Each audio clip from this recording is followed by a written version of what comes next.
Hola, buenas tardes. Si gustas, inicias, Daniel. ¿Qué onda? ¿Cómo estamos?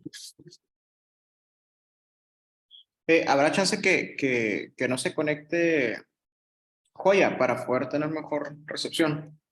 Igual aquí lo voy a tener enfrente. Sí, está bien. Vale, ahí voy. A ver, espérame un tantito.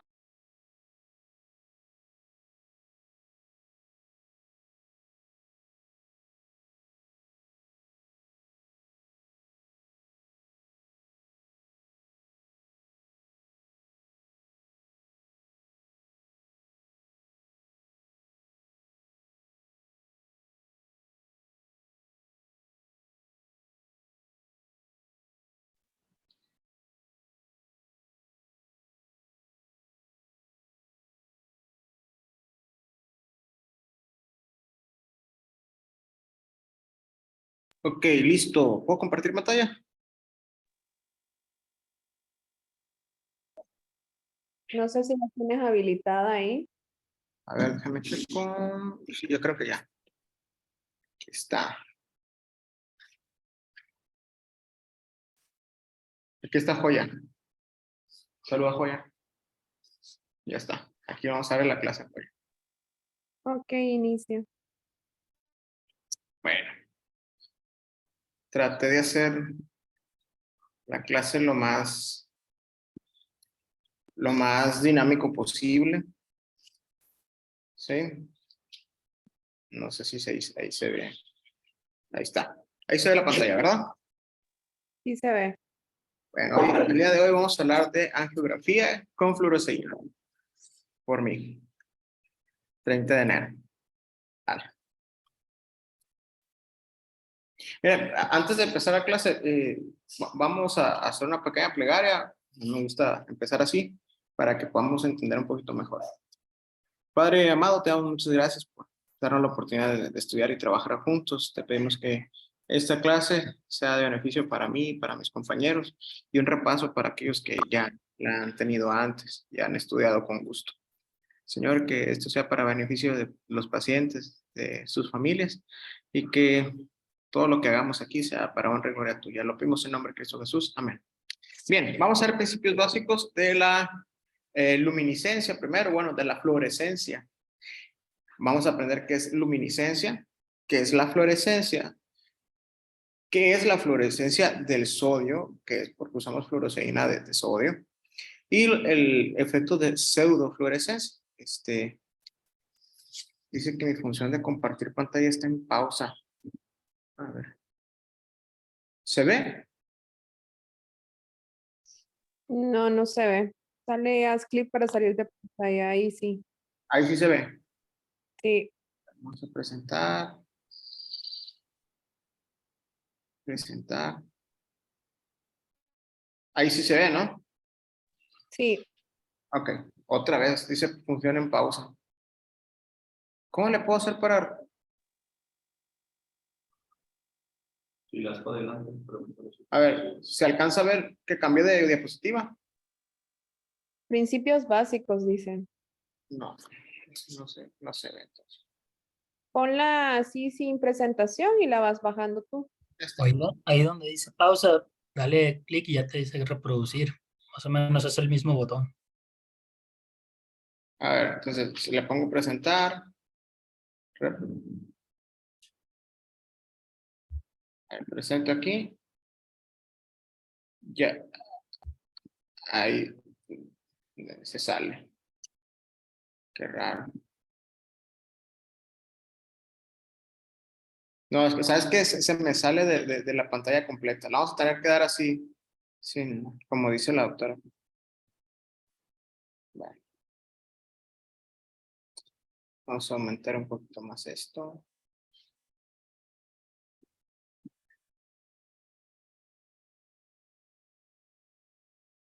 Ok, ahí se ve mejor, ¿no? Bueno, entonces, como les había comentado, vamos a estar viendo las diapos. Bueno, tenemos esos cuatro principios que vamos a tocar al principio de la clase y empezamos con la primera, que es luminiscencia, ¿no? La luminiscencia es la emisión de cualquier luz o sea, de la luz de cualquier fuente que no tenga una temperatura elevada. Por ejemplo, el fuego transmite luz, pero tiene la temperatura elevada.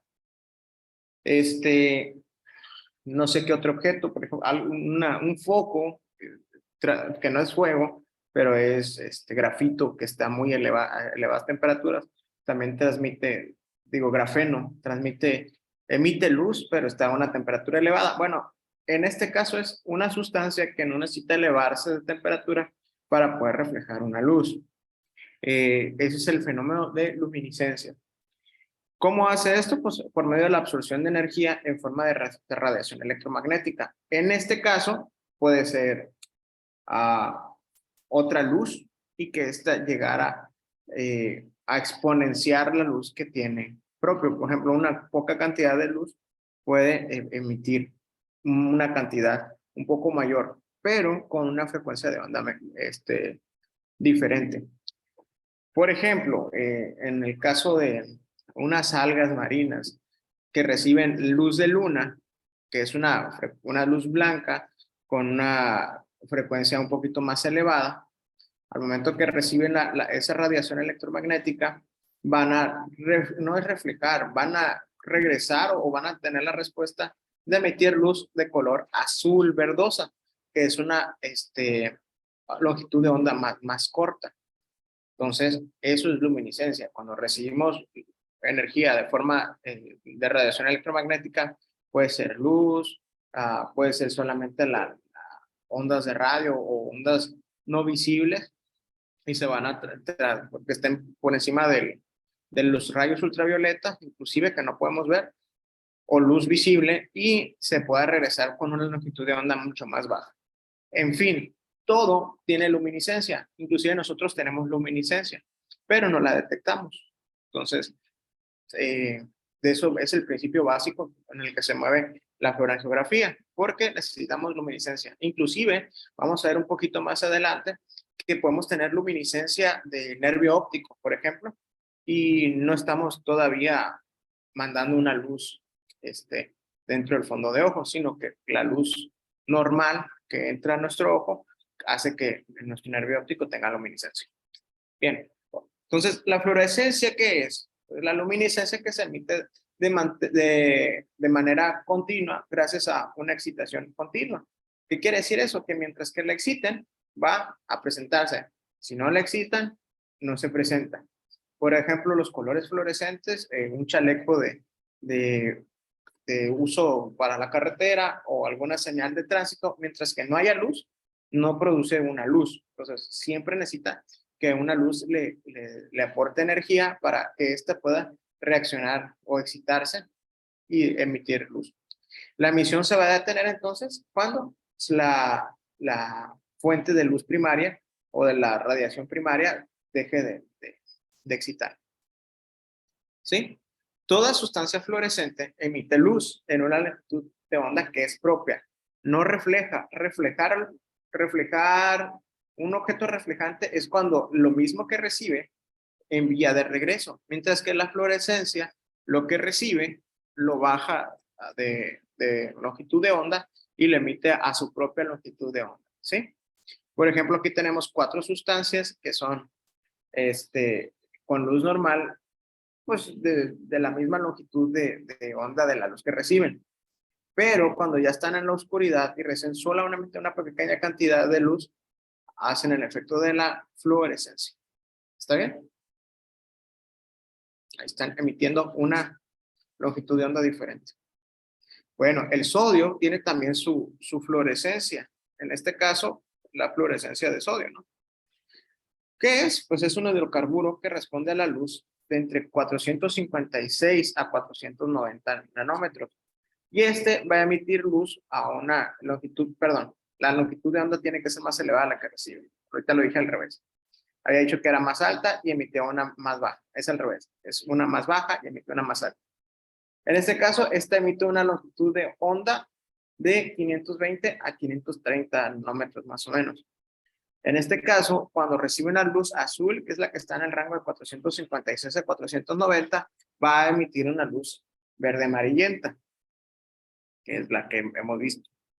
Bien, la sustancia que utilizamos en el estudio, o sea, la fluoresceína de sodio, tiene un peso molecular aproximado de 376.27. Su composición, aquí está en esta fórmula, un C20H120 y H12 con oxígeno de 5 y sodio, ¿no? Esa es la composición de la fluoresceína de sodio. Tiene un color verde amarillento, hace la absorción, ya lo había dicho, 465, 490, emite 520, 530. Su pH es muy similar al pH que tenemos en la sangre, entonces por eso no causa ni alcalosis ni acidosis, es de 7.4.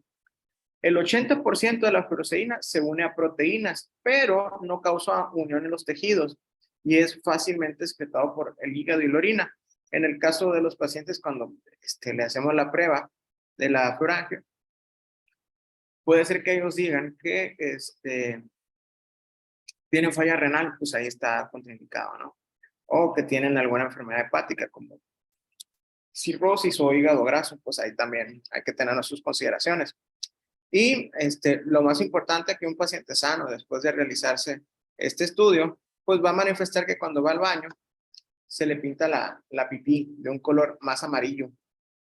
Entonces, es considerable, ¿no? De que hay que avisarles, no puede ser que se asusten. Eso nos pasa también cuando le damos al paciente colorantes o ciertos medicamentos, por ejemplo, ¿cómo se llama? Las infecciones urinarias. Nitrofurantoína, ¿no? No, la otra, no me acuerdo cómo se llama, que cambia a color naranja, ¿no? Es el piridio. ¿Cuál es? El piridio. Piridio. No me acuerdo. Ese es. ¿Para qué les miento? Bueno. Fenazopiridina. Fenazopiridina, esa es la fenazopiridina. ¿Sí? Bueno, ¿qué vamos a hacer con el paciente? Pues el proceso, porque va a pasar esta sustancia que es la fluoresceína de sodio, durante la angiografía, es que primero vamos a dilatar al paciente, lo vamos a colocar en la cámara de fondo de ojo con esta, que tiene que tener un filtro azul.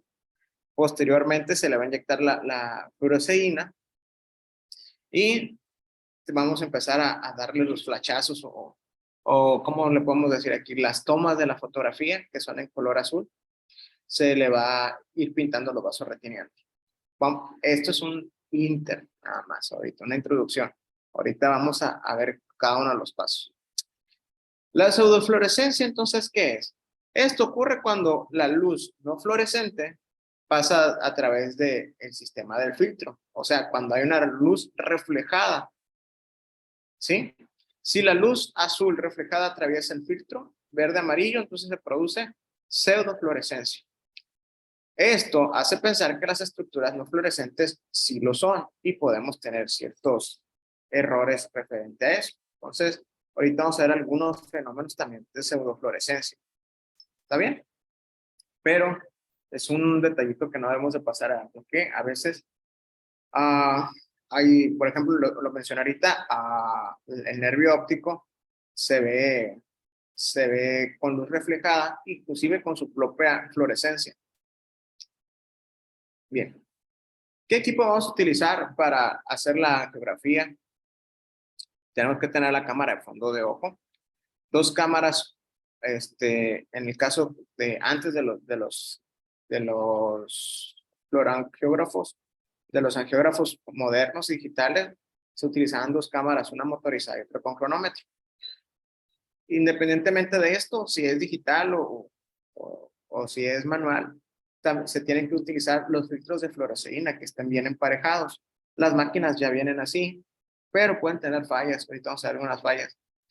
En las máquinas antiguas había películas de fotografías en blanco y negro. Hoy no, simplemente ya la toma así la cámara digital. Tiene que tener película de color, así ya la tiene también la cámara digital. Una aguja de calibre 23, la jeringa de 5 mililitros, 5 mililitros de solución de fluoresceína al 10%. Esa es la que se utiliza y está mejor comercializada. La aguja de 3.8 centímetros y de calibre 20 para extraer el pigmento posterior. Y el manguito neumático pues, de una cosa que quieran terminarla cuando se pasa la solución y que no quieren que haya retorno, se usa un manguito neumático, las gasas, vendaje y el equipo de emergencia, porque pues vamos a tener ciertas reacciones adversas en algunos pacientes. Bueno, la cámara y equipo auxiliar, este tiene que ser fácil de usar, tiene que ser confiable, tiene que ser de buena calidad. Puede haber eventos adversos en algunos pacientes con cámaras que no son de buena calidad, por ejemplo, que las pilas son pequeñas, y pues no pase bien la luz o el flash. En turbidez, en pacientes que hay mala circulación también. Puede ver que en pacientes, por ejemplo, muy miopes que quedamos en zona florangio, haya problemas refractivos extremos o con un astigmatismo demasiado elevado. Y pacientes que no son cooperadores, que de esos casi nunca faltan, ¿no? También tenemos que tener la unidad de flash. En este caso, eran en las cámaras antiguas. Ya las digitales ya tienen su sistema de flash integrado, que sea capaz de tomar fotografías de 1 a 1.5 segundos, que es el estándar que tienen ya las máquinas actuales. Las dos cámaras de fondo de ojo, una de color regular y otra de color blanco y negro, ¿sí? Y pues les vuelvo a decir, actualmente son digitales. Los filtros, que esto es importante, uno tiene que ser de excitación de 465 a 490. Cuando sale el flash, pasa por este filtro y se convierte a la luz azul.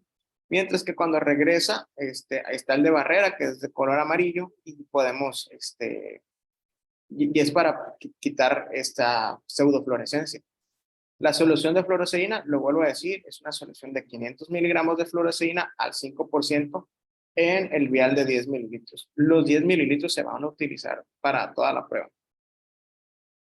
Y en algunas cámaras se han agregado la estereografía. ¿Qué quiere decir esto? Que toman dos fotografías simultáneas a una distancia de como de 60 o 65 milímetros, y simularan como si estuviéramos viendo en 3D.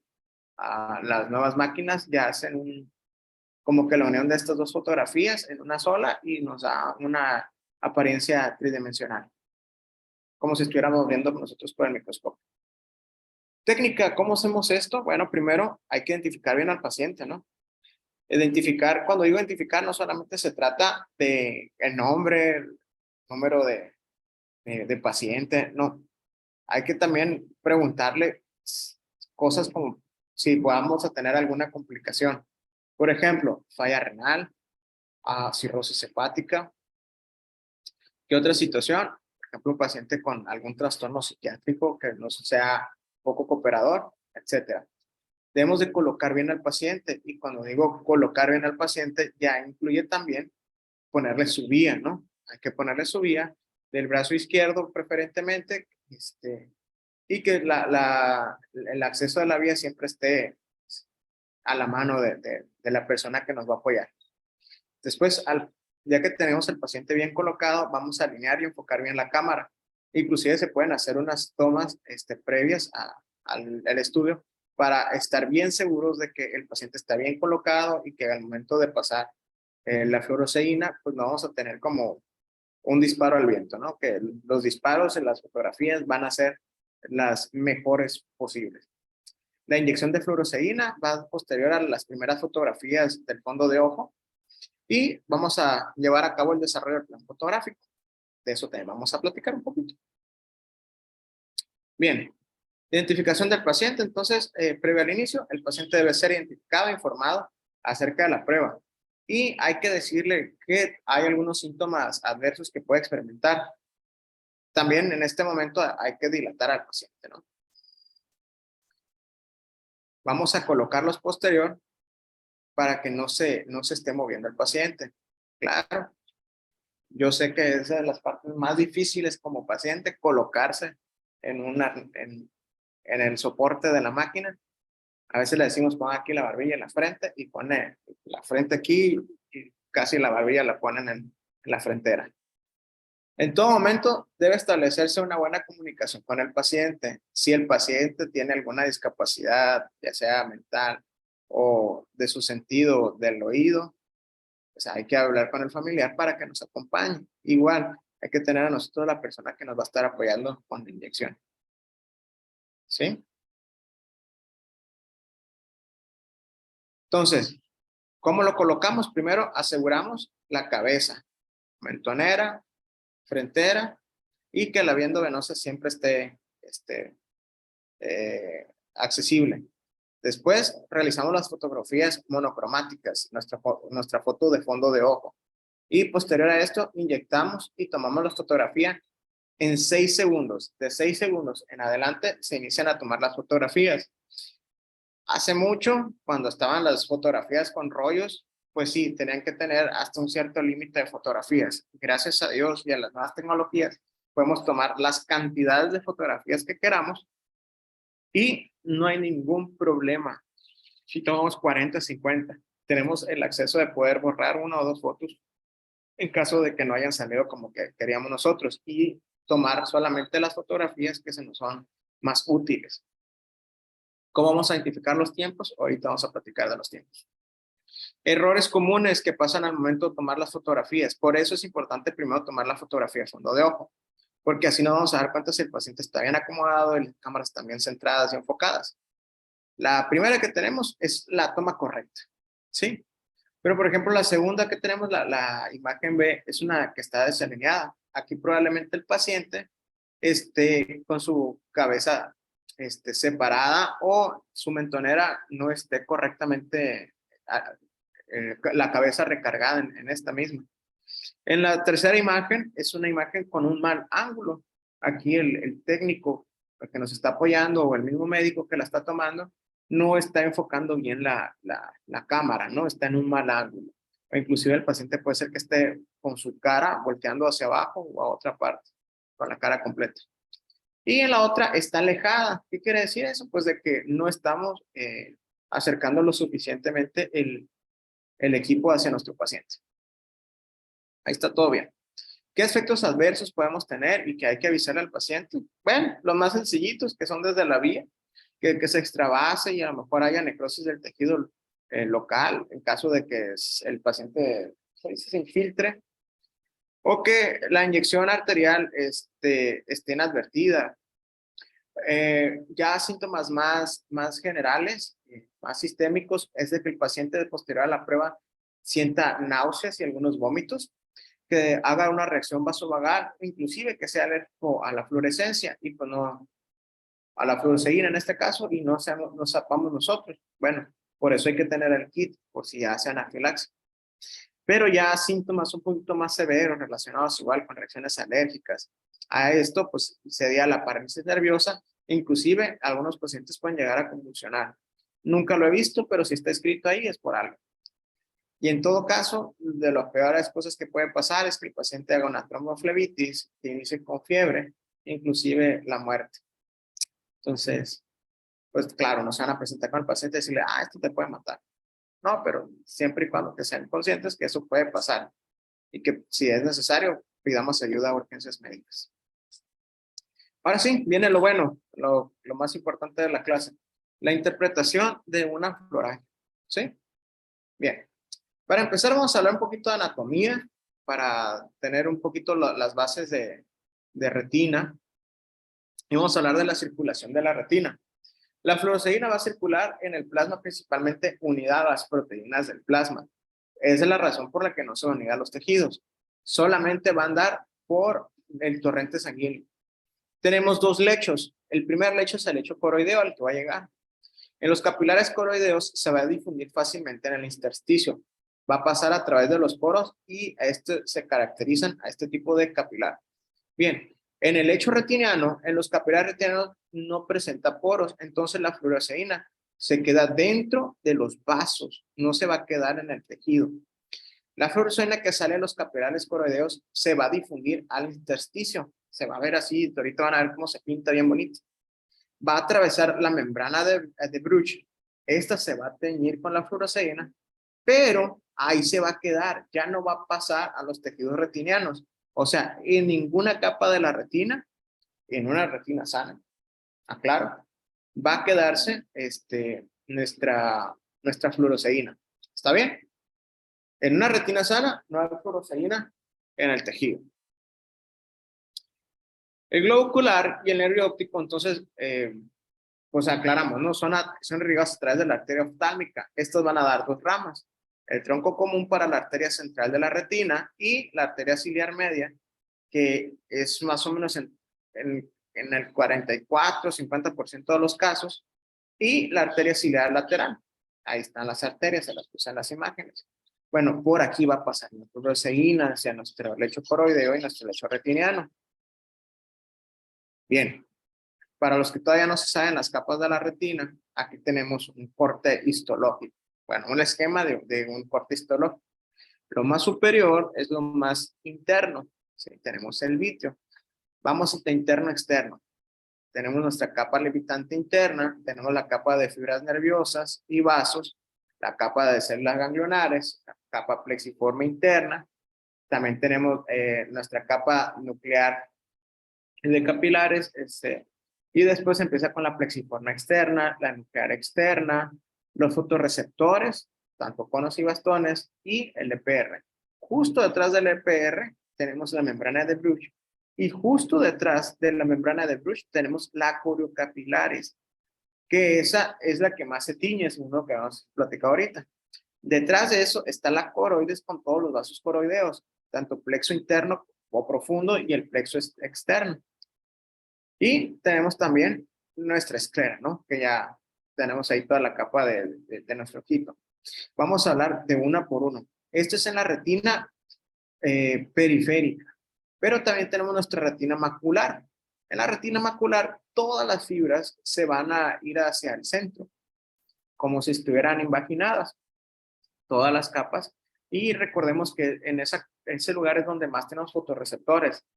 En este caso de conos, hay más presencia de conos, mientras que en las otras capas estaban casi una y una, ¿no? De distribución, tanto un bastón como un cono. En esta región hay muchos más conos, excepto justo sí, hay más conos y la densidad de conos es bastante alta. Bien. Si se dan cuenta, aquí no pasa ningún vaso. ¿Sí? Podemos ver, no sé si se vea ¿se ve mi cursor? Sí. Ok. Bueno, toda esta es la capa nuclear interna. Toda esta capita. Vamos a la diapositiva anterior. En esta diapositiva, la capa de la capa nuclear interna tiene bastantes vasos. ¿Sí? Y también tenemos nuestra capa de fibras nerviosas, que también tiene bastantes vasos. También por aquí va a pasar la fluoresceína. Pero en la región macular no hay ni vasos de la capa ganglionar, ni tampoco hay vasos de la capa nuclear interna. Entonces, esta región es, ¿cómo se llama eso? Cuando no hay vasos. ¿Alguien que esté por ahí? ¿Avascular? Avascular. Entonces, cuando veamos un angiorangio, ¿qué esperaría? No sé quién contestó, pero ¿qué esperarías el que contestaste? ¿Qué esperarías que se mirará en esta región? ¿Fluorescencia o no? No. Pues no, ¿no? Ausencia de fluorescencia. Exacto. Entonces, quiere decir que en esta región no hay vasos, no hay fluorescencia. Eso es lo normal. ¿Sí? Bueno, seguimos con el repaso. Histológicamente, entonces, la retina puede distinguirse en dos niveles o planos correlativos. Tenemos el epitelio pigmentario y el neuroepitelio, que también se divide en dos secciones. La retina sensorial, que es la mitad vascular externa, y la retina cerebral, que es la mitad vascular interna. Ahorita se los enseñé, que ya tiene las células ganglionares y los vasitos, y la otra que tiene sus vasitos propios. Bueno, la retina sensorial está comprendida de la capa de los conos y bastones y la plexiforme externa. La plexiforme externa se va a juntar junto con la retina cerebral, ¿sí? ¿Cómo le podemos decir? En la capa de las células bipolares y ganglionares. Y esta termina en la membrana limitante interna. Y ya de ahí ya tenemos el vítreo, ¿no? Bueno. Vamos a hablar un poquito sobre la retina cerebral, que es la mitad vascular interna. Esta se va a extender, mira, aquí la tenemos. Aquí tenemos los conos y bastones. Bueno, está por encima, hacia el vítreo. Se extiende desde la limitante interna hasta la capa nuclear interna, ya le dije. Esta es la parte de la retina que contiene los vasos en dos plexos, plexo superficial y otro profundo. Ya los vimos ahorita en la imagen, se los acabo de enseñar. Lo volvemos a ver. Tenemos en este corte como más tridimensional, ¿no? Tenemos una red superficial que está en las células ganglionares y una red profunda que está en la membrana nuclear interna. ¿Sí? Bueno. Los capilares de la retina son de tipo continuo, no tienen fenestraciones, o sea, que cuando hagamos nuestra fluorangio, no debe haber fugas. Eso quiere decir que no fuga el líquido, no hay fenestraciones. Presenta membrana basal y endotelio continuo. El endotelio de estas tiene un grosor de 0.2 a 0.3 micras de espesor. ¿Qué quiere decir también eso? Pues que son muy fáciles de romperse y salir líquido por ahí, así como de tener fugas. Todos estos elementos hacen que en estado normal, o sea, no patológico, las paredes capilares sean impermeables al paso de la fluoresceína. Vuelvo a repetir, quiere decir que en una angiografía fluorescente no debe haber fugas. En una normal no debe haber fugas. Si ya sabemos qué es lo normal, vamos a ver qué es lo patológico. Entonces, si vemos fugas, es que hay una patología vascular en esta región. La retina neuroepitelial, ahora es la que está en la capa nuclear, pues aquí en la retina neuroepitelial es avascular y comprende desde la capa plexiforme externa hasta el epitelio pigmentario. Aquí no hay vasos, ¿sí? La capa plexiforme externa es el espacio intersticial primario de la retina. Ahí es donde están las células bipolares. Bueno, con la conexión de células bipolares con los fotorreceptores. Cuando la retina se vuelve edematosa, es en esta capa donde se acumula el líquido, lo que provoca espacios cistoides, ¿sí? Cuando hay edema macular, cuando hay edema en cualquier otra parte que no sea clínicamente significativo, en esta capa es. Entonces, si llegamos a ver zonas edematosas o bien marcadas, fluorescentes, aquí es en esta región anatómica o histológica es donde se encuentra.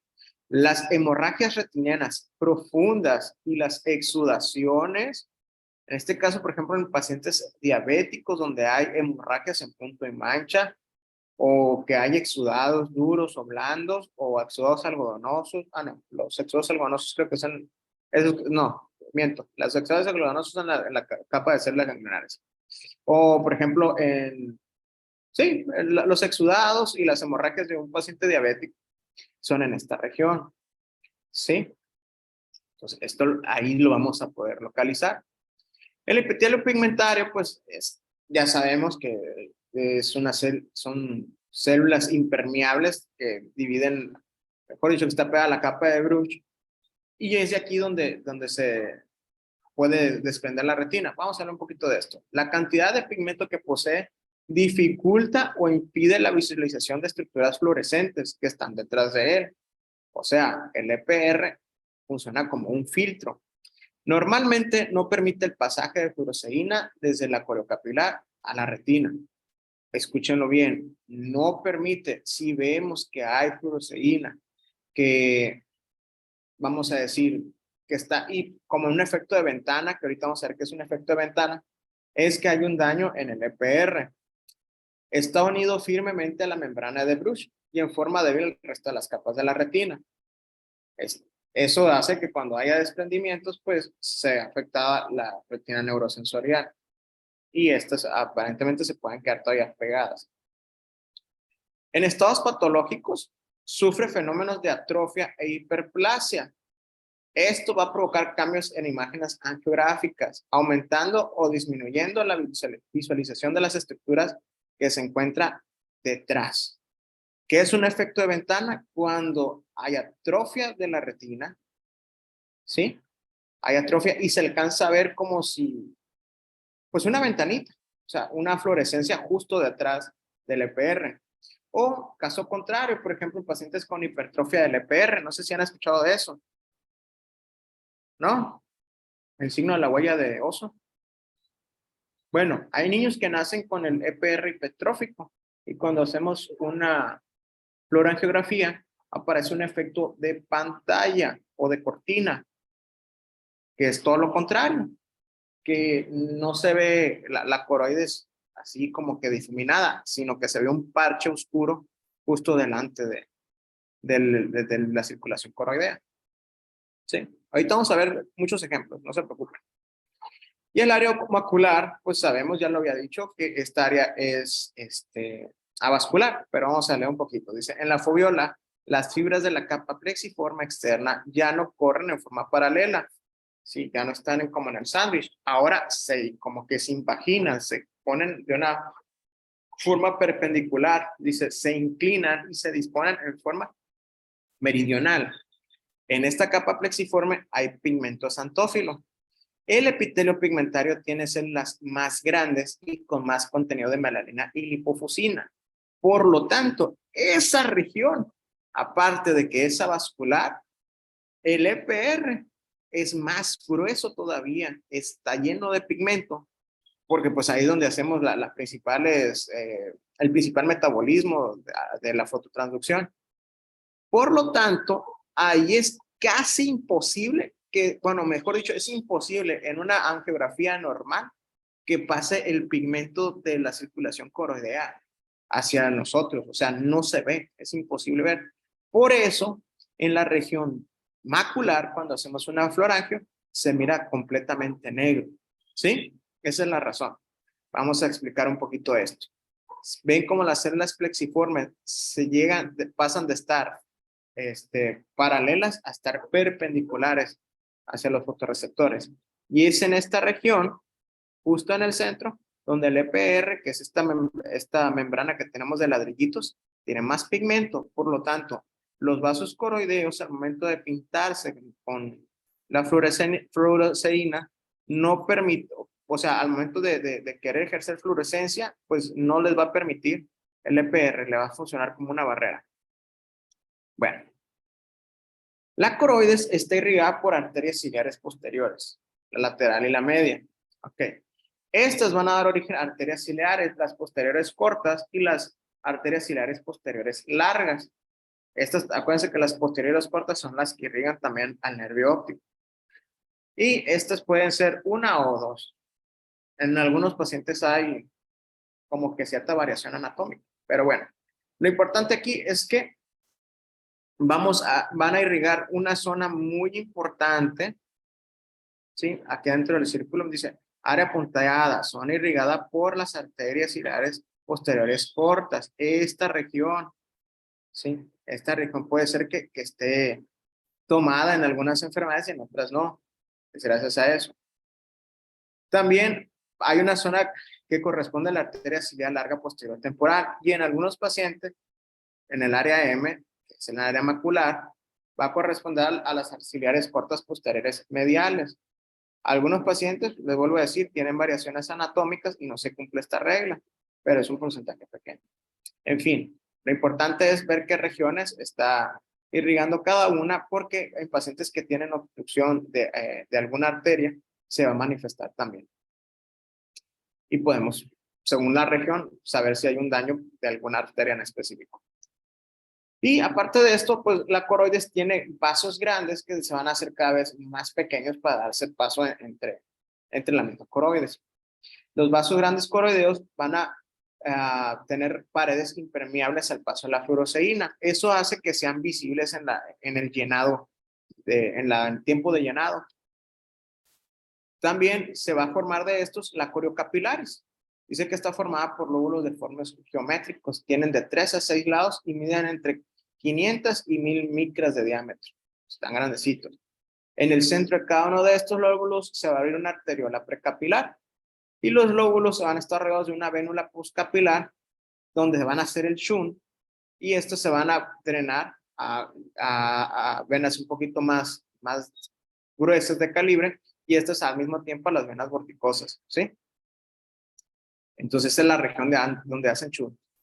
Entre la arteriola central y la vénula periférica existen capilares radiados que las unen, más shunt todavía. Y estos están dispuestos en forma de mosaicos con circulación independiente que se llenan en diferentes tiempos. Ahorita vamos a ver un tiempo que se llama tiempo de recirculación. que es donde se queda todavía fluoresceína y se marca todavía en los vasos capilares. Bueno, es aquí en estos vasos donde pasa esta situación. Lo vamos a ver un poquito más adelante. Después eso hace que se haga como un patrón, algo moteadito, donde todavía queda fluoresceína y lugares donde ya se fue la fluoresceína. Va a verse como un parchado. Bueno, se le dice a este fenómeno como patching coroideo. Bien, por ejemplo, aquí está el ejemplo, ¿no? Aquí hay áreas que están más oscuras y otras donde hay fluoresceína todavía. Es gracias a esa circulación que tiene como accesoria la coriocapilares, donde una región ya hizo shunt y ya pasó a la región venular, mientras que otra todavía se mantiene en la región arterial. ¿Sí? Esto es el patching coroideo o patrón en mosaico. Es completamente normal. Los capilares de la coriocapilares tienen un diámetro en el área macular mucho más pequeño. En las demás regiones tenían hasta de 1000 micras. Bueno, en la región macular la tienen entre 18 y 50. ¿Qué quiere decir eso? Que vamos a ver menos fluoresceína en ese lugar. El endotelio tiene 0.06 a 0.1 micras de grosor y presentan algunas fenestraciones entre 600 y 800 en total. Esto puede ser que la hagan un poco permeable a la fluoresceína. Eso es indiferente, o sea, quiere decir que los vasos en la coriocapilaris por detrás de la membrana de Bruch sí puede haber fugas, pero en los vasos retinianos normales por delante de la membrana de Fuchs no va a pasar este fenómeno. ¿Sí? La membrana de Fuchs y está firmemente unida al epitelio pigmentario de la retina. No pasa la fluoresceína, no por el epitelio pigmentario de Fuchs, sino por el EPR. La unión entre la membrana de Fuchs y el EPR hace que el desprendimiento del epitelio pigmentario tenga límites netos y cuando llegue a haber un desprendimiento de membrana de Fuchs o de EPR, no se va a venir toda la retina, sino que son en ciertas áreas y se va a producir entonces como un efecto en cúpula. Y eso se puede ver tanto en un OCT como también en la fluorografía. Entonces, también se me olvidaba decir algo. El OCT macular también nos puede ayudar. Inclusive la unión del estudio angiográfico con el OCT nos da el angio-OCT que nos ayuda a describir estos fenómenos como el desprendimiento de Bruch o de EPR. Bueno, ahora sí, vamos a hablar de los tiempos de la angiografía con fluoresceína. Tenemos 4 tiempos principales. El primero es el coroideo, el segundo es el arterial, el tercero es el arteriovenoso, que se divide a su vez en 3, en precoz, medio y tardío. Le podemos agregar inclusive un tiempo más que sería la recirculación y el tiempo número 4 que es el tardío como tal. Los tiempos los vamos a ver aquí. ¿Por qué se llaman así? Bueno, imagen número 1. ¿En qué vasos está la fluoresceína? En coroides. ¿Cómo se llama el tiempo? Coroideo. ¿Sí? Imagen número 2. Ya está la fluoresceína en la coroides y está también en las arterias retinianas. Entonces, ¿cómo se llama ese tiempo? Arterial. Y tenemos el tiempo 3, donde tenemos en la coroides, en los vasos coroideos, en las vénulas en las venas vénulas de la coroides, en las arterias y venas de la retina, pues se llama arteriovenoso.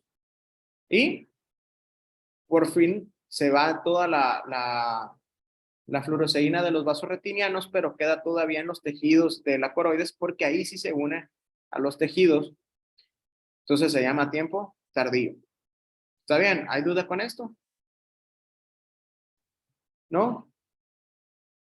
¿Joya? Si Joya no tiene dudas, vamos adelante.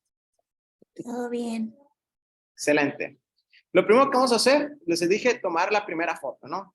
En este caso es la fotografía en blanco y negro o también puede ser a color, ¿no? Esta se toma cuando no tenemos fotos a color y es útil para detectar defectos de fibras nerviosas. ¿Sí? En alguna ocasión había leído, no recuerdo si fue ¿cómo se llama? Albert, que tenemos mucha más afinidad a encontrar defectos en fondos en blanco y negro que en fondos a color. Nos es más sencillo encontrar diferencias en imágenes a blanco y negro. Entonces, Quizás sea algo arcaico, pero se pueda realizar todavía, ¿no? Si ustedes desean tomar fotos en blanco y negro, háganlo, les va a ayudar a percibir algunos cambios en la retina normal. Aquí lo dice, es útil para detectar efectos en fibras nerviosas. Y para esto se tiene que colocar el filtro aneritro. El filtro aneritro, por favor, ustedes lo tienen en la mayoría de las lámparas de hendidura.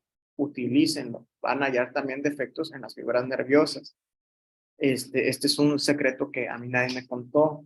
Esto lo tuve que descubrir poco a poco con lectura y experimentando con los pacientes. Aprovechen, ¿sí?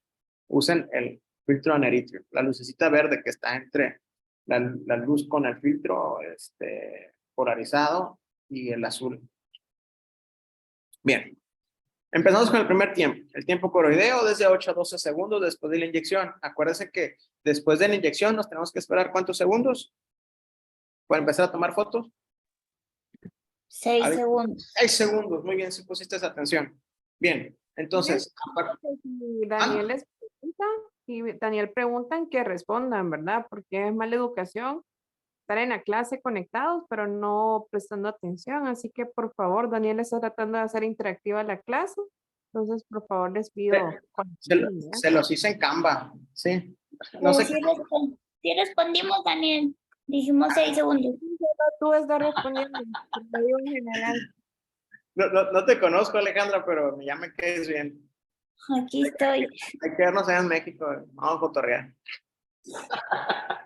Oigan, sí, miren, las clases las trato de hacer un poquito no tan aburridas porque es un tema muy aburrido, yo lo sé, a algunos a lo mejor ni les interesa retina y no les gustaría ver retinas en su vida. Está bien, pero es parte de la especialidad. Échenle ganas a este pedacito. La verdad que es de las cosas más útiles que hay en los equipos de la sala de estudios especiales, el fluorangio. Y está bonito, no está tan feo. Entonces, vamos a ver los tiempos, ¿no? Fácil. A los 6 segundos, como dice Alejandra, empezamos a aventar las fotos, ¿no? Revisamos a esto, los equipos modernos ya te dicen cuánto tiempo llevas a partir del primer flachazo. Entonces, si ustedes empezaron a tomar fotos a los 6 segundos, ya saben que a los 8, más o menos entre 1 y 2 segundos, ya empezaron a tomar las fotos del tiempo coroideo. Entonces, tenemos el tiempo coroideo que dura 1 a 2 segundos en retinas normales. Estamos hablando de retinas sanas. En esta fase se produce el llenado de la arteria ciliorretiniana. Después, la fluoresceína coroidea se presenta bruscamente como áreas fluorescentes. O sea, de repente, ¡pum!, todo se ilumina. Se ven difusas de forma irregular. Ya lo dije ahorita, se llama patching coroideo. O sea, se ven unas regiones donde sí hay, otras regiones que todavía no. Inclusive durante toda la fluorangio se puede ver ese patching, como hay partes donde sí está avanzando, otras partes no ha avanzado, en otras ya se terminó y en estas todavía hay. Entonces, se presenta el inicio del patching coroideo de manera brusca. Áreas fluorescentes difusas de forma irregular y de textura como de granos, ¿no? Que alternan con otras zonas similares de su forma, pero algunas no son fluorescentes aún. Vuelvo a lo mismo, patching coroideo. Acuérdense. Yo creo que esa es muy buena pregunta de examen. ¿Cómo? ¿A qué se debe el patching coroideo? ¿Qué es el patching coroideo? ¿Sí? Bueno, ahí está. Se lo puse otra vez. Áreas irregulares fluorescentes del sector temporal. En esta imagen, hacia temporal se alcanza a ver, donde ya se llenaron algunos vasos, pero otros, ¿qué pasó? Pues todavía unos llenos, otros no. Bien. De la aparición súbita de la fluoresceína se va a llamar flush coroideo. ¡Pum! Aparece rápido la fluoresceína. Los primeros vasos que se están pintando aquí no son los retinianos, son vasos coroideos que están justo por detrás del EPR. Vuelvo a decir, ¿por qué? A ver, alguien que anda por ahí, si está poniendo atención. En el centro se ve avascular, ya sabemos que no tienen vasos la retina en este lugar. Pero ¿por qué si solamente hemos llenado la coroides? ¿Por qué en el centro no se ve fluoresceína? Lo dije ahorita, hay algo relacionado con el EPR. Pues mencionaste que aparte de que es avascular, en esa zona el EPR es más grueso. Es más grueso y tiene un montón de pigmento. Gracias, Ale. Entonces, en todo tiempo, la fluorangiografía tiene que estar negrito en el centro, ¿sí? En todo tiempo. ¿Sale? Entonces, el flush coroideo se produce, hay patching coroideo, pero se mantienen las zonas del medio sin fluorescencia. Entonces, aquí vuelvo a repetir, hay placa de textura granular, debido a que la fluoresceína ya va a empezar a pasar de los vasos grandes a los vasos de la coriocapilaris. Bien. Sigue todavía el tiempo coroideo. En esos 2 segundos, las áreas fluorescentes y no fluorescentes, nos vamos a dar cuenta que hay una diferencia de la fluoresceína en ciertos lóbulos y segmentos de la coriocapilaris. No es uniforme, pero es una retina normal. ¿Qué va a ser normal? Que una región no se coloree o que una región se coloree de más. Pero si mantienen ese patrón marmoleado, está bien. Primero se va a llenar la zona nasal temporal y después se va a llenar la superior e inferior. Ese es el orden con el que se llena. Si no está pasado, bueno, hay un problema que no está pasando así, que primero se llenó la área superior e inferior, o hay una anomalía anatómica, o los vasos por ahí pueden ser que estén bloqueados, ¿no? Entonces, es importante también saber eso, cómo se van llenando. Después, ya las arterias de nuestra retina se van a llenar, o sea, se van a pintar los 4 vasitos en los próximos 2 segundos. Entonces ya tenemos que a los 6 tomamos la foto, a los 8 segundos empieza el flush coroideo, entre 10 y 12 segundos ya se hace el patching coroideo bien clarito. Entonces, entre 11 y 13 segundos posterior a la inyección, vamos a tener este tiempo. El tiempo arterial va a durar de 1 a 2 segundos luego de que se complete el llenado coroideo. ¿Cómo empieza? Pues primero la arteria central de la retina es la que se va a llenar de fluoresceína y posterior sus ramas se va a ver en la bifurcación de la rama superior y la rama inferior. Claro, porque estamos haciendo fotografías de ramas que hacia la región macular. ¿Sí? ¿Cómo se llaman esas ramas? A ver, alguien de los... ¿Hay R1s? ¿Hay R1s? Bueno, R2. ¿Cómo se llaman las ramas que están hacia la región macular? ¿Son temporales o son nasales?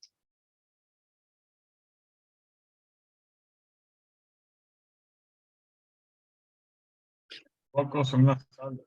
¿Son qué? Si no me equivoco, son nasales. A ver, ¿otra persona que opina diferente?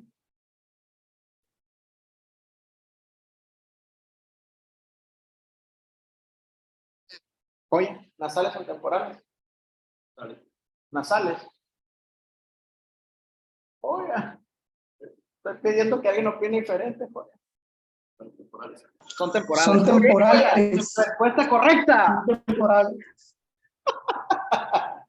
Entonces, ¿qué ramas son las que vemos en la fluoresceína? ¿Las nasales o las temporales? Juan Carlos. Temporales. Las temporales, maestro. Las temporales, muy bien, maestro. Eso es todo. Entonces, las 2 ramas que vamos a ver aquí son las arterias temporales. Que no se los olvide, muchachos. Eso me lo preguntaban a mí en el kinder. Entonces, la mayoría de las veces dice que esta arteria se va a bifurcar en la arteria superior y la inferior, pero son las temporales, ¿sí? Digamos 2 segundos de los que tardan en llenarse. Bueno, seguimos. La arteria central de la retina, inicialmente la fluoresceína circula por el centro de la arteria. La fluoresceína se adosa a las paredes arteriales antes de llegar o llegando a la primera bifurcación, ¿sí? Esto va a explicar, 1, que la aparición de una corriente laminar arterial en el inicio del tiempo angiográfico. Y 2, que se irriguen primero los sectores superior e inferior de la retina y luego los nasales y los temporales. O sea, que primero va a ser hacia arriba y después van a ir corriendo hacia la parte nasal. Y en este caso, en nuestras fotografías, vamos a ver que corren hacia el lado temporal, ¿sí? Bueno, esto es importante, ¿no? Bueno, qué bueno que hago esta pregunta. Bueno, pensando en anatomía, quiero hacerles una pregunta así de lógica.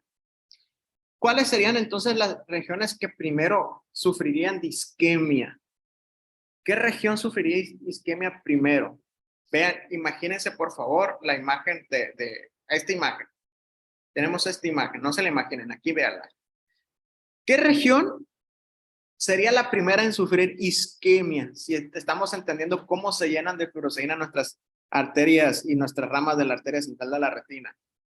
Las regiones, número 1, las regiones que están cerca del nervio óptico, las regiones superior e inferior, o la región temporal. La primera. ¿La qué? Temporal. La temporal, muy bien. No sé qué contestó, fueron dos, creo que fue Víctor y David, ¿no? Bueno. Los dos que contestaron muy bien. Cuando ustedes den láser con fotocoagulación, ¿qué territorios deben de llenar entonces de láser en la primera sesión? Sí, el librito dice inferior primero, pero ¿cuáles son las que sufren de isquemia más rápido? Temporal. La temporal. Por eso es importante que le demos. Ahí al paciente a veces le duele y, ay, no le voy a dar porque le duele. Mejor vamos a retacarle de láser en toda la retina, no dejar isquémica. Pero ya está isquémico ese pedacito, ¿no? Entonces, esa es la región que primero sufre isquemia. Y lo han sabido ustedes no porque lo leyeron, sino porque ese consejo se los di y ustedes tienen muy buena lógica. Excelente. Seguimos. Entonces, ya sabemos que así se llena y ya sabemos que así se representa la isquemia. Viene, la isquemia es de temporal a superior e inferior y después de las regiones cercanas al nervio óptico. Las arterioles que rodean la mácula se llenan tardíamente, o sea, son las últimas en llenarse, excepto en aquellos pacientes que les dije ahorita, tienen la ciliorretiniana, que esa región circular que vimos en el esquema. Además, en este tiempo, la fluorescencia coroidea aumenta en intensidad y en extensión. O sea, la coroides sigue como loca brillando. Mientras que las arterias ciliorretinianas se vuelven muy fluorescentes. ¿Sí? Sigue habiendo parchados, ¿se dan cuenta? La imagen va a mostrar el llenado de las arterias retinianas. Aquí, miren, aquí se están llenando. Pero atrás, la fluorescencia coroidea va a aumentar y va a presentar todavía ese como imagen granular, que corresponde ya al llenado de las coriocapilares. Entonces, la coriocapilaris, y estos van a hacerse, pues moteadito bien bonito. ¿Se dan cuenta? Está bien pintada. Ah, perdón, es esta moteadito. Quedan zonas oscuras todavía de formas geográficas, algunas líneas aquí, y todavía no se ha completado el llenado de toda la coria capilares. ¿Sale? Pero bueno, ya el patching coroideo ya se está manifestando todavía más. En el tiempo arteriovenoso, esto va a ocurrir 4 y 7 segundos, justo posterior al llenado del tiempo temporal. Estos se van a dividir, como son más extensos, en 3: precoz, medio y tardío. En el tiempo arteriovenoso precoz, las arterias se ven más fluorescentes que las venas. ¿Por qué creen? Pues porque no ha habido shunt, no ha habido esa comunicación. Comienza a llenar la red capilar retiniana. Miren cómo se ve aquí. Tenemos la arteria bien pintadita, mientras que la vena todavía no está pintada para nada. Gracias al patching coroideo se alcanza a ver que hace como contraste la vena. Es importante también aprovechar el bug. Entonces, en este tiempo precoz, la fluorescencia de las venas presenta como líneas que se adosan a la pared venosa. ¿Sí? Ahí está. Se está viendo cómo se está adosando justito en las paredes. Las venas postcapilares drenan la porción periférica de la luz venosa y esto contribuye también al hecho de que el flujo de la sangre que ocupa el sector central de las venas sea todavía mucho más rápido. Para cuando termine el periodo precoz, ya vamos a empezar a pintar entonces a las venas que todavía no están bien dibujadas. Cuando es en el medio, entonces ya la fluorescencia arterial y venosa empiezan a emparejarse, ¿sí? A este tiempo, que es el tiempo del shunt, la gente también le llama, o en el libro le llama también tiempo capilar de Shimizu. ¿Sale? Así le voy a poner un perrito, Shimizu. El tiempo arteriovenoso transcurre entonces ya entre 20 y 25 segundos después de la inyección de la fluoresceína. ¿Se dan cuenta? Ya tiene rato y tenemos casi medio minuto tomándole fotografías a nuestro paciente. ¿Cuántas? Las que sean, igual ya las pueden borrar, no hay ningún problema. Ya pueden agarrar las que más les gusten, pero ya tiene bien identificado el tiempo ustedes. Les entregan la fluorá y dice, 20 segundos, ya estamos en el tiempo arteriovenoso medio. Ya se ven todas las ramas, tanto arteriales como venosas. Estamos en el periodo intravenoso, arteriovenoso medio. ¿Sí? Bueno, las láminas fluorescentes se han ensanchado y ahora ocupan toda la luz de las venas. Ya no solamente era en las paredes, ahora ya hacen toda la luz. Aquí el patching coroideo ya no existe. Aquí ya toda la coroides está llena por completo. Aquí se terminó el patching. O vamos a decir, es como el periodo que el patching no existe porque va a regresar ahorita. En esta fotografía ya se ve cómo la arteria y la vena están igualitas, parecen hermanas. Ya no podemos diferenciar una de otra. ¿Sí? Ya no se puede porque ya están idénticas. Y pasa el tiempo arteriovenoso tardío, donde pues ahora la fluorescencia va a ser más alta en la vena que en la arteria. Ven, no tiene nada de ciencia esto, es simplemente lógica, ¿no? Va avanzando y vemos cómo va avanzando en el proceso.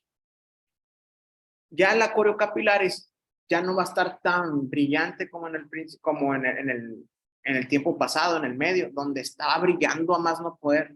Cada vez va perdiendo brillo. A los 30 segundos, o sea, pasaron 7 segundos más o menos de tiempo arteriovenoso medio. A los 30 segundos, ya la fluorescencia comienza a disminuir en los vasos coroideos y retinianos. Ya entramos entonces en el tiempo arteriovenoso tardío. Y aquí empieza algo que ya había comentado en el inicio, el tiempo recirculatorio, donde la fluorescencia no ha pasado por algunos tejidos y vuelve a circular. ¿Dónde se queda la fluorescencia o la fluoresceína? ¿En la retina o en la coroides?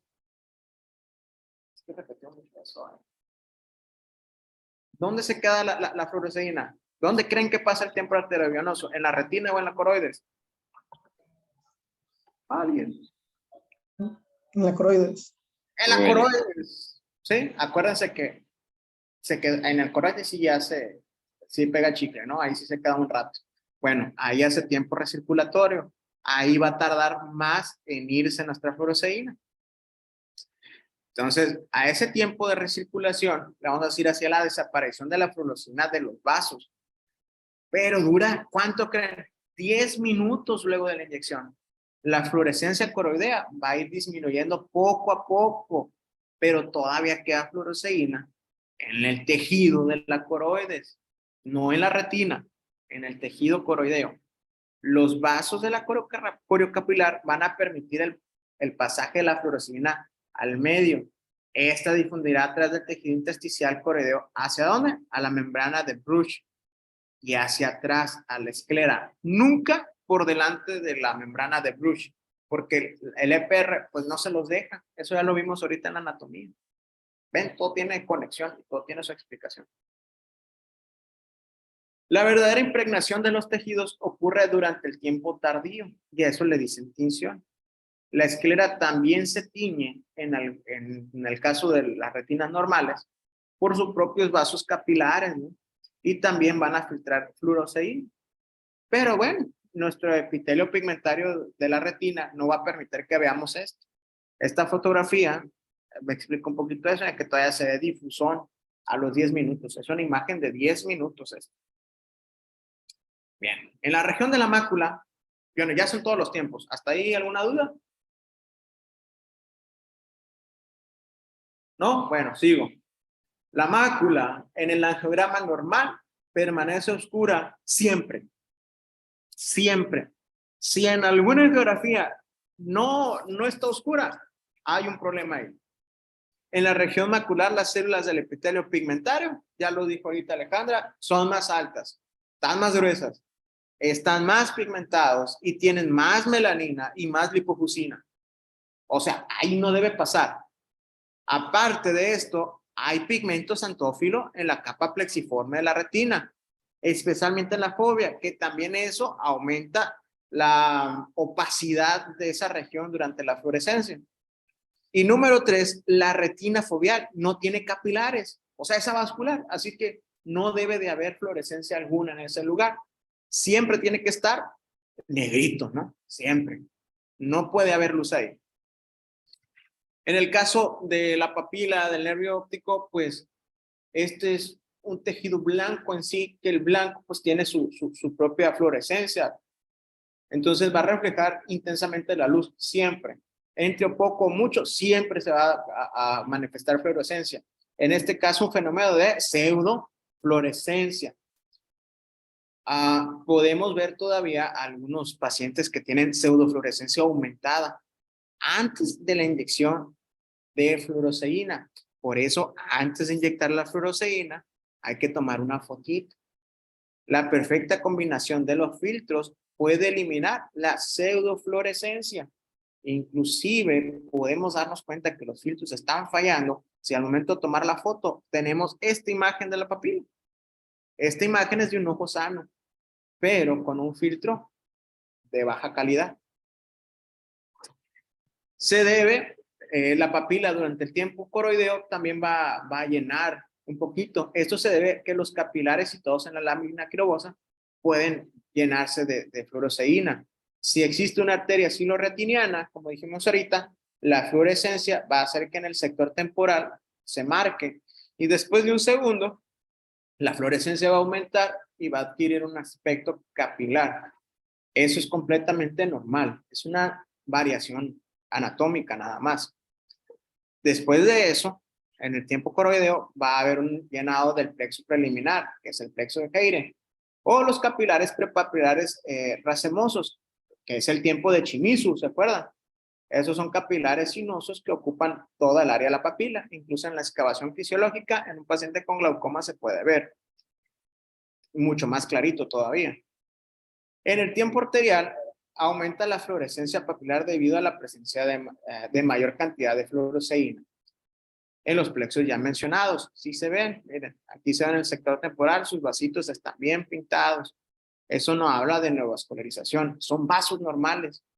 La papila óptica ha empezado a fluorecer en su mayor parte de forma difusa y aumenta, junto que van aumentando también las arterias y las venas de la retina, como lo vimos ahorita, también sus vasitos propios de la papila van a tener su fluorescencia.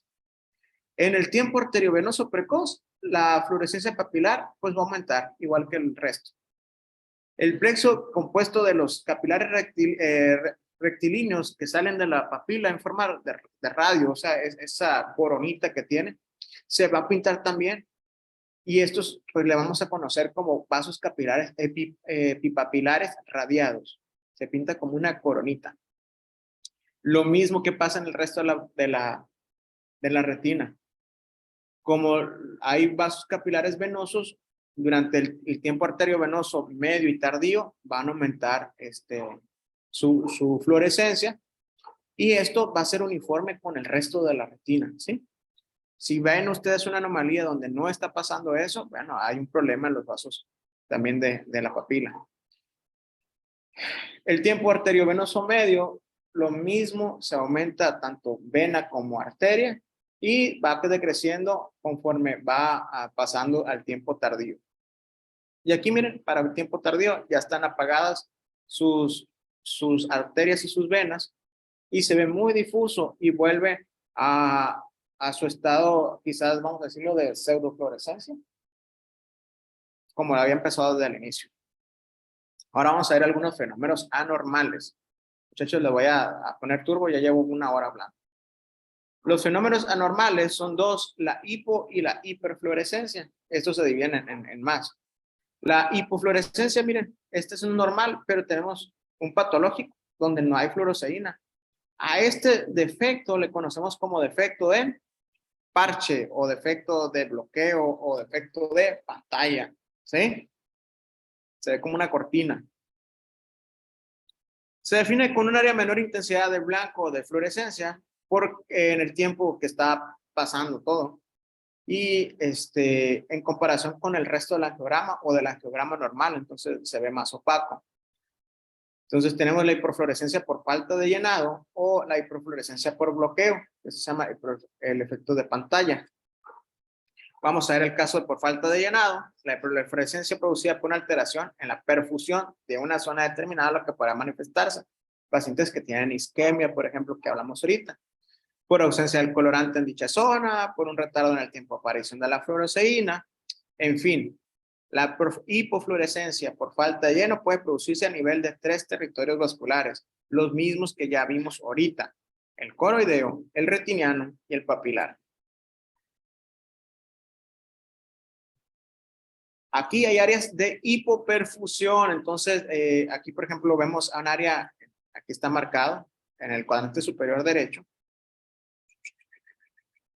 Hay un área correspondiente al resto del angiograma, está hipoperfundido. Entonces hay una hipofluorescencia. Aquí entendemos un poquito qué es lo que está pasando. Hay una región que está mal perfundida, por lo tanto no hay fluorescencia y no podemos ver la fluorescencia correcta. ¿Sí? ¿Se dan cuenta? Estas flechitas verdes están hablando de la fluorescencia porque por ahí está pasando la fluoresceína. En la región que está oscurecida no hay fluoresceína, por lo tanto no hay fluorescencia. ¿Sí? Entonces, si bien no se ve completamente negra, como en el caso de la región macular, de la región foveolar, pero se alcanza a ver que está disminuido el color blanco, se ve gris. Bueno, eso es una hipofluorescencia por falta de llenado. ¿Sí? ¿Se entiende eso? Bueno. Vamos a ver un ejemplo aquí de una hipofluorescencia por falta de llenado. Este es un paciente con alguna oclusión de rama de vena central de la retina. ¿La pueden ver? Daniel, Mande. ya no te estés matando Sí. preguntándole. Veo que no hay interés en la clase. Así que no les preguntes, por favor. Déjalos, ya no podemos hacer más. Ya hiciste el intento lo más que pudiste, pero no veo interés en la clase. Continúa. Ya voy a terminar. Yo sé que es largo. Les vuelvo a decir, es una charla larga, pero trato de hacerlo un poquito más dinámico. Bueno, la falta de llenado. Una oclusión oclusión de vena central de la retina. Alguien de ustedes me imagino que la ha visto. Es súper común oclusión de rama, oclusión de vena central. Siempre hay un paciente que llega con oclusión. Uno de los estudios que se pide, aparte del OCT, que es lo principal que van a pedir cuando hay un paciente que tiene oclusión de vena o de rama de vena, es una fluorangio, ¿verdad? Juan Carlos, ahí te hablé contigo temprano, me dijiste que me vas a apoyar, compadre. No me quedes mal. Más que correctísimo, maestro. Ok. Aquí vemos en la primera imagen que se toma en la geografía. Espero que se acuerden de eso. La primera imagen es una imagen a color o una imagen en blanco y negro. En la primera imagen, aquí tenemos el defecto. No voy a hacer preguntas tediosas ni nada. La voy a contestar yo la pregunta. Dale. ¿Qué veo en la imagen del fondo de ojo? Bueno, veo un ojo, una imagen de fondo de ojo, que tiene hemorragias en llama y tiene exudados algodonosos. Ok. Esa es una región que puede tener isquemia, ¿sí o no? Sí. Hacemos una fluorangiografía y vemos si hay o no hay isquemia. Muy bien. Pum. Imagen B. ¿Hay isquemia? Un montón. ¿Hay falta de llenado? Un montón de falta de llenado. Toda esa región que se ve negrita es la región que está llorando por la isquemia, ¿verdad? Entonces, aquí lo dice en la parte de abajo. Las áreas de hiperfluorescencia muy intensas se deben a que hay neovascularización, que quiere decir que tenemos un caso de oclusión de rama de vena de la retina con isquemia y del carácter neovascular. O sea que ese paciente se ganó su anti-VEGF. ¿Sí, verdad? Bueno, para esto nos sirve el conocimiento que están adquiriendo ustedes hoy. Para cuando vean una geografía, digan, no mames, el Dani me dijo. Discúlpenme, yo de repente se me salen las palabras, ¿no? Pero me gusta ver esto. A mí la verdad, atender a un paciente así y saber que pues quizás no tenga buen pronóstico, pero que su pronóstico es mejor porque llegó a mis manos, eso me da mucho gusto. Entonces, este paciente ya se ganó su anti-VEGF porque ya tiene neovasos, aparte tiene una región isquémica y pues ya lo describí yo con mi OCT y con mi angiografía. Entonces, seguimos adelante. También tenemos los casos por bloqueo. Esta hiperfluorescencia, le dicen efecto de pantalla. Hay áreas hiperfluorescentes producidas por la presencia de un pigmento, una sustancia, un tumor, un mosco adentro del ojo, no sé, lo que esté adentro del ojo va a causar un efecto de pantalla, o sea, lo va a tapar. Estos elementos impiden que la fluoresceína pase de atrás para adelante. ¿Sí me explico? Entonces, no van a permitir que llegue a la pantalla. No hay daño por vascularidad, no hay daño, no es que está hipoperfundido, no es que esté isquémico, a lo mejor y sí, no pasa, o sea, puede pasar que sí, que se sean las dos cosas, pero la mayor causa de que se vea grisecito o negro es que hay algo ahí. En este caso vamos a decir que la mácula fisiológicamente tiene un bloqueo, porque tiene el EPR, que causa el bloqueo, y aparte tiene una falta de llenado, entonces porque esa vascular, entonces la mácula fisiológicamente tiene hiperfluorescencia tanto por bloqueo o por falta de llenado. Bueno, en este caso no quiere decir que solamente puede ser una de dos, pueden ser las dos, hay un bloqueo aquí. Vamos a ver algunos casos. La hiperfluorescencia por bloqueo, el elemento que bloquea puede estar ubicado en diferentes niveles, puede estar ubicado en el vítreo, sí. ¿Puede estar ubicado en la retina? Sí. ¿Puede estar ubicado detrás de la esclera? No. Siempre y cuando esté ubicado por enfrente de, ¿qué creen? De esclera y coroides, porque esa es la que nos da la pantalla blanca. Por eso se llama efecto de pantalla. Entonces, hay que saber diferenciar entre la hiperfluorescencia por falta de llenado y la hiperfluorescencia por bloqueo. Es algo difícil, a veces imposible. A veces ocupamos la retinografía de color porque nos da más o menos algo de que, mira, sí está este sangrado o está este tumor ahí. Pero no solamente es difícil por eso, sino porque a veces es combinado. A veces hay hiperfluorescencia tanto por bloqueo como por alta llenado. Tenemos este caso, ¿no? ¿Qué es lo que vemos acá? Yo me voy a contestar solo otra vez. Tenemos una hemorragia. Bueno, tenemos una imagen de fondo de ojo, específicamente de la región papilar y quizás peripapilar. Y vemos que hay una hemorragia que parece que está subyaloidea. Está entre la hialoides y la retina, la limitante interna. ¿Sí? Eso se conoce como hemorragia prerretiniana. Bueno, nos está causando un efecto de pantalla. Miren cómo nos estorba. Los vasos, Juan Carlos, no me dejes mal. Los vasos están íntegros, a excepción del que sangró. Pues ahí se ven íntegros. Es la diferencia de bloqueo a defecto de pantalla. Exacto, están En el íntegros. bloqueo, Entonces, vas a ver, sí, dime. tú vas a ver las ramas arteriolares normales. Porque algo te lo bloquea. Te lo puede bloquear una hemorragia vítrea, unas hemorragias, todo lo que sea arriba. Hay que recordar que tenemos dos circulaciones.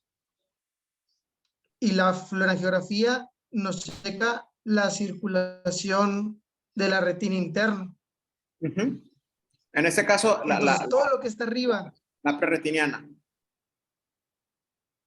Todo lo que está arriba de la membrana limitante, por ejemplo, o de la capa de fibras, una obstrucción de vena que nos causa una hemorragia en llama, una hemorragia vítrea, esta hemorragia prerretiniana, una hemorragia subhialoidea, nos va a causar un defecto por bloqueo. Todo, absolutamente todo lo que esté por adelante de la retina interna nos va a causar. O sea, ahorita que estás diciendo eso, supongamos que tengo un tumor retiniano. Va a depender en dónde esté. Entonces, puede pasar por encima o sea, puede pasar por delante de esta imagen un poco de fluorescencia. Es Sí, que va a ¿no? depender en dónde esté el tumor. Por eso te digo, o sea, Si el tumor, ok, vamos a decir que si está el el tumor tumor en está, la... Ajá, dime. si el tumor está adelante o está en la coroides, pues claro que vas a ver no vas a ver incluso un fenómeno de hiperfluorescencia en lugar de un fenómeno de hipofluorescencia. Muy bien, entonces quiere Ahora, decir si que el pueden ser tumor es un con tumor casos endofítico, combinados, ¿no? un tumor endofítico, te va a causar un defecto de bloqueo porque ya no te va a dejar regresar la luz. Ajá, muy bien. Va a Exacto. depender en dónde esté. O sea, Por eso es la todas las importancia. lesiones que te va a dar la fluorangiografía va a depender en dónde se encuentre. Eso es la importancia de lo que les digo, o sea, no es que sea una de dos, pueden ser las dos incluso, o sea, puede haber bloqueos por avascularidad y obviamente hiperfluorescencia por avascularidad, por falta de llenado y por bloqueo, o inclusive puede haber en la misma geografía, puede haber hiperfluorescencias e hipofluorescencias, es lo que está diciendo Juan Carlos. Entonces, muchachos, si detectamos por lesiones y no por patologías, o sea, se vuelve más bonito, esta onda se vuelve como un descubrimiento. No más, la descripción es más completa. Es como cuando platican las muchachas del novio. Es que es alto, está güerito, usa lentes. O sea, ya lo imaginas. Cuando es así las descripciones de los estudios, ya uno se lo imagina. No, pues veo un área de hipofluorescencia por bloqueo en efecto de pantalla. Ya uno lo va describiendo y le va gustando. Bueno, seguimos un poquito. Otro caso similar, de las hemorragias preretinianas, aquí tenemos otro dibujo, en este caso tenemos igual una hemorragia sidealoidea un poquito de mayor tamaño, y aquí está mostrando el dibujo como si lanza fluorescencia nuestros vasos coroideos, pero igual los vasos retinianos, pero los parches hemáticos que tenemos ahí entre la hialoides y la limitante interna, pues están haciendo ese efecto de pantalla, ¿no? Seguimos para no meternos en más rollo. Inclusive, esto es lo que quería comentar un poquito más, si la hemorragia o la lesión está intrarretiniana, ¿sí? Podemos localizar imágenes hiperfluorescentes por encima de la pantalla que tenemos. Entonces, ya no sería únicamente una descripción, sino que hay varias descripciones en la misma patología. ¿Sí? Vamos avanzando. Inclusive hay hemorragias subretinianas. ¿Sí? En este caso, hay sangre que está localizada entre la capa de los fotorreceptores y el epitelio pigmentado de la retina. Fíjense cómo están distribuidos. Inclusive la distribución es muy diferente de una retiniana. Se dan cuenta cómo es más, como que se difumina mucho más rápido la descripción de la angiografía. Hay vasos por encima, pero también hay efecto de pantalla. Y en este, por ejemplo, que solamente es el efecto de pantalla. Si solamente el efecto de pantalla, pues pensamos que es preretiniano.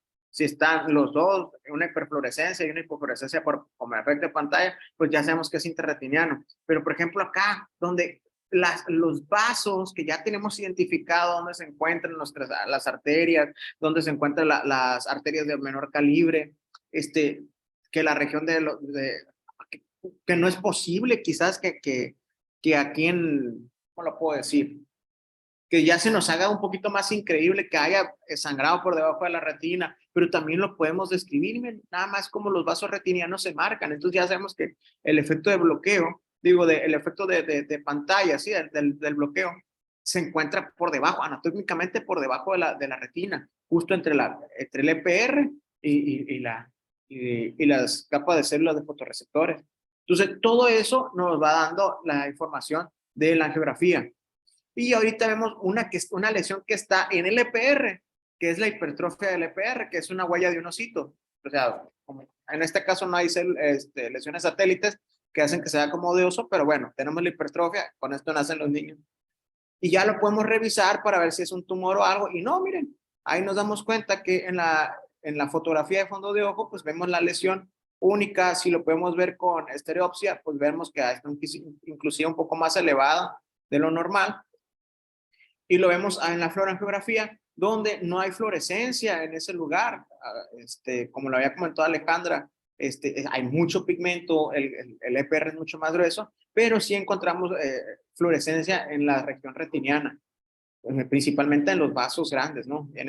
Es una imagen del tiempo arteriovenoso, se ve entre precoz y medio. Ven, ya lo pueden describir, plebes, o sea, después de esta plática ya pueden describir todas las fluorangiografías, se las van a hacer los mandados. Bien, entonces dividimos en este esquema para que sea mucho más sencillo aprendérselo. Y por fluorescencia. Hipo, bloqueo, defecto de llenado. Hay material retiniano, bueno, puede ser en segmento anterior, en el vítreo, en la retina interna. Hay material coroideo, bueno, puede ser en retiniano profundo o debajo de la retina.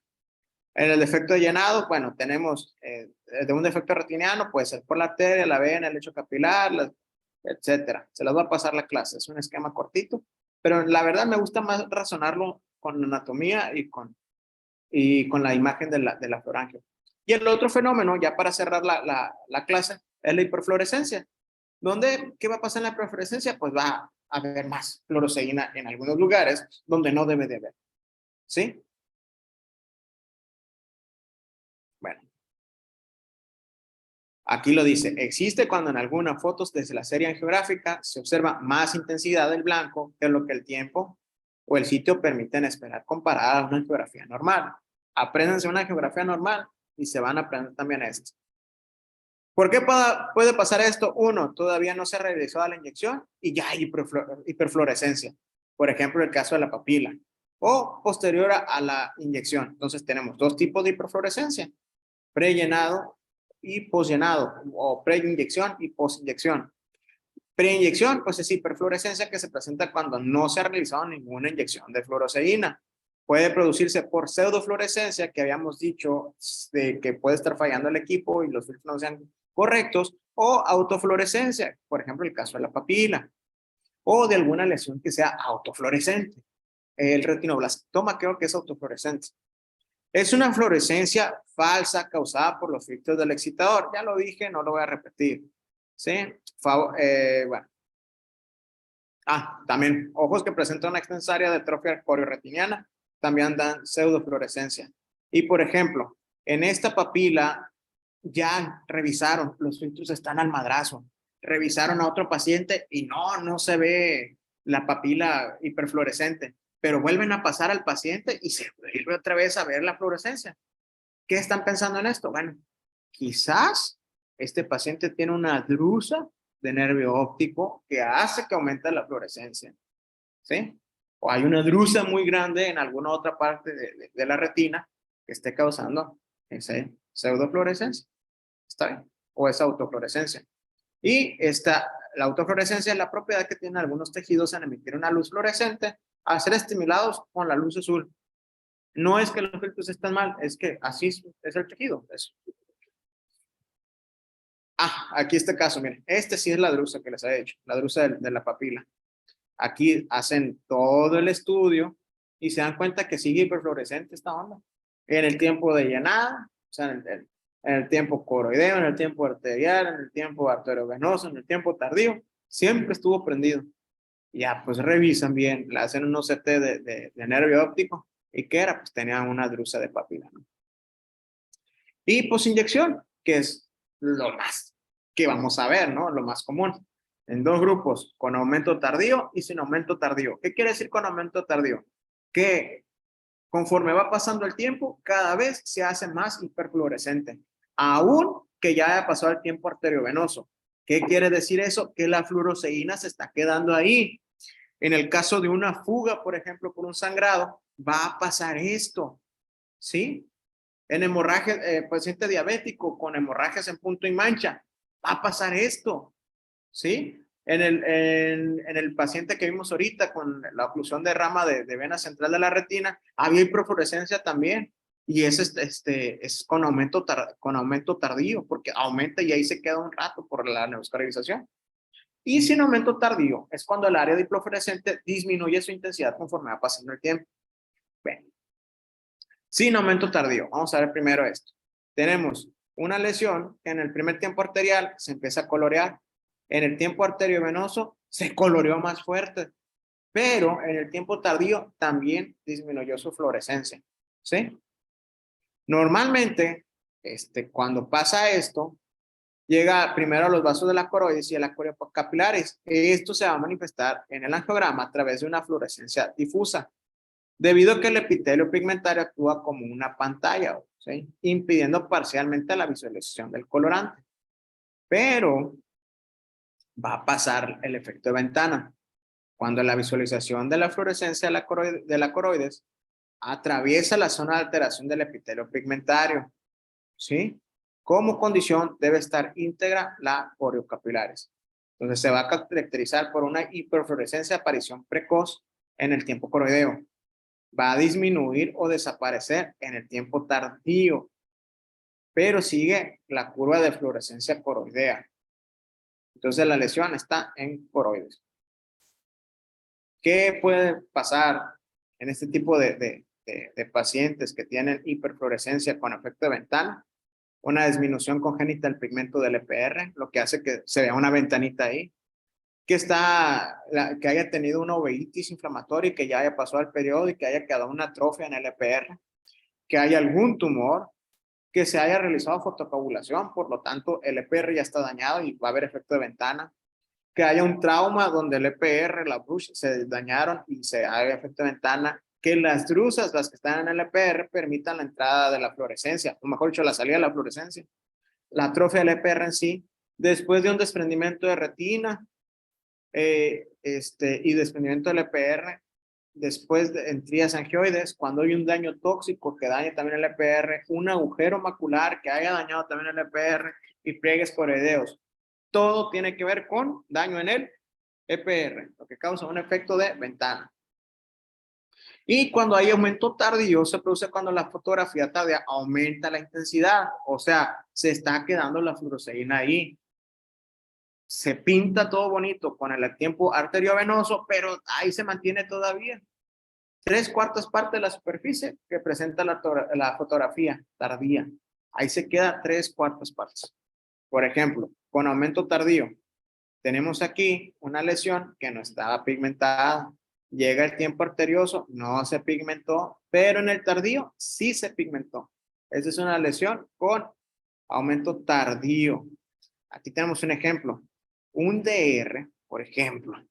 Aquí el DR, justo en la región macular.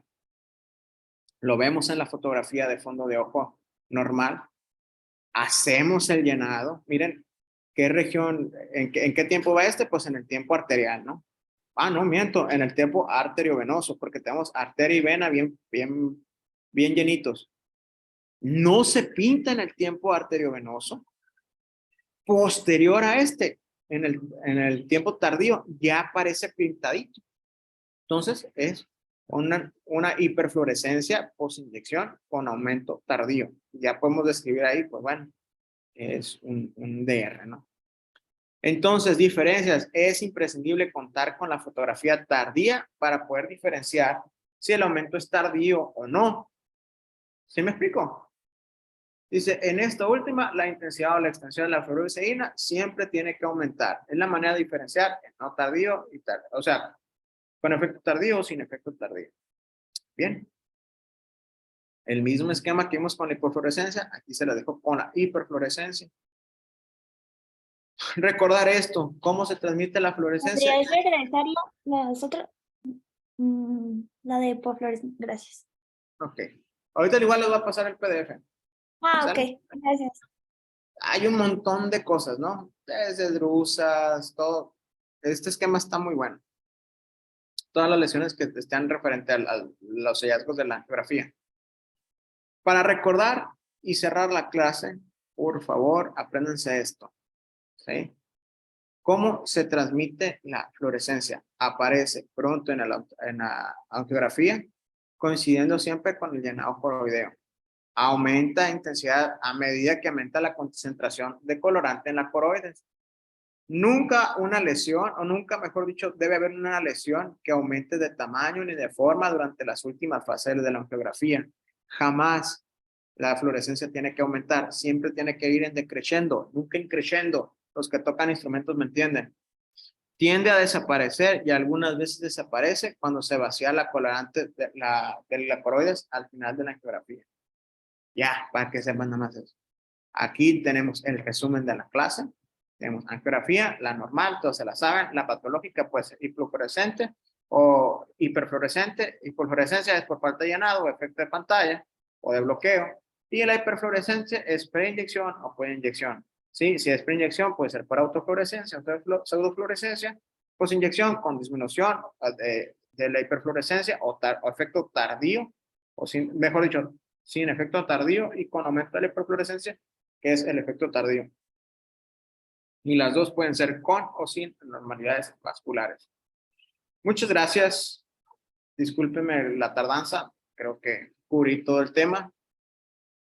Y se las paso a la clase porque es una clase, la verdad, que me esforcé mucho para tenérselas bonitas. La verdad que sí, te esforzaste porque yo sé que es un tema largo de decir, para entender todo tenés que saber bien la anatomía y todo eso, y tú lo tocaste. Sí, pido una disculpa de parte de todos los médicos residentes.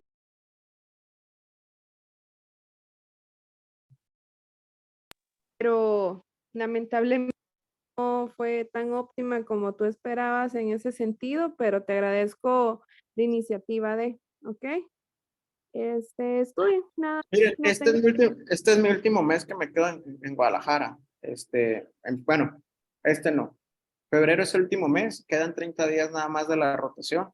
Le quiero agradecer mucho. Ale, te conozco en persona, conviví bastante contigo, recordando a maestros como Jenny, recordando a Diego, al resto de los demás, Daniela, Arturo.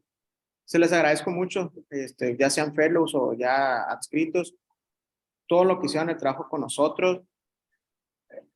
Guatemala es una oportunidad para los mexicanos que anoche me lo dijo un médico, él es adscrito de urgencias, él me dijo esto anoche. Dani, si yo hubiera tenido la oportunidad que tú tuviste de irte a un país pegado al de nosotros, estar en México haciendo tu residencia, nada más ir un pedacito del año a Guatemala, vato, aunque no me guste oftalmo, yo lo hubiera agarrado. Así me lo dijo. Muchachos, tiene una bendición bien grande. 3 años no son suficientes para aprenderse todo. Créanme, no lo son. Solamente Dios sabe la salud mental que me costó esto. Y todavía tengo muchas ganas de seguir aprendiendo. Hay muchas cosas que no aprendí. Hay muchas cosas que siento yo que quiero aprender. No es como que, ya no lo aprendí, ni modo, me voy así a México y así ejerzo. No, vatos. La neta, hay muchas cosas que seguir aprendiendo. Tengo un compañero de ustedes que admiro mucho, que es Manuel Joya. Me estudia todos los días ese vato. Quisiera ser como él. Tengo a Edgar, tengo a Jorge, Javi, a Aguilar. Todos ellos son cuatachos míos. Los admiro, los aprecio mucho. Ustedes van ni en la mitad. Tráguense todo el aprendizaje que puedan. En serio se los aconsejo. Cómanse los libros, aprovechen el paciente, platiquen entre ustedes, pero también vivan sus vidas. También tengan su rato de relax. También tengan su rato de despejarse. Se vale llorar, se vale patalearle, no se vale ser abusivos entre ustedes, no se vale meterse el pie. Pero sí, se vale expresarse, se vale tener amigos, se vale enamorarse, lo que ustedes quieran. Muchachos, aprovechenlo. No saben lo rápido que se me hicieron estos 3 años. Y si tuviera chance de regresar el tiempo, yo digo que hubiera aprovechado algunas cosas como más convivencia con mis maestros, como el doctor Gutiérrez. Se me olvidó el nombre de la doctora de plástica.